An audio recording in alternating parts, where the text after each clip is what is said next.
প্রয়োজনে ছাত্র জনতা আবারও সড়কে নামবে বলে হুঁশিয়ারি দিয়েছেন জুলাই শহীদ স্মৃতি ফাউন্ডেশনের সাধারণ সম্পাদক ও বৈষম্য বিরোধী আন্দোলনের সমন্বয়ক সার্জিস আলম।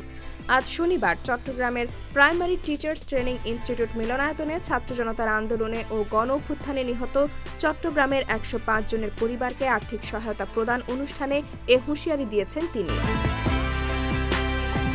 সার্জিস আলম বলেন, শেখ হাসিনা ও তাদের দোসররা নতুন রূপে ফিরে আসতে চাইছে, ষড়যন্ত্র করছে নানামুখী। তাদের প্রতিহত করতে প্রয়োজনে ছাত্র জনতা আবারও সড়কে নামবে। জুলাই আন্দোলনের নৃশংসতার বর্ণনা দিয়ে সার্জিস বলেন, এখনো যারা এই আন্দোলন নিয়ে সাফাই গাইছে তারা শেখ হাসিনার রেখে যাওয়া কিট, যা সে এত বছর লালন করেছে।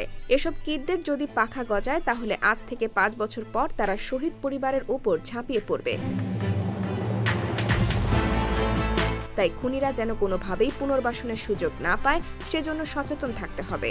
প্রয়োজনে আবারও জীবন বাজি রাখতে আমরা প্রস্তুত।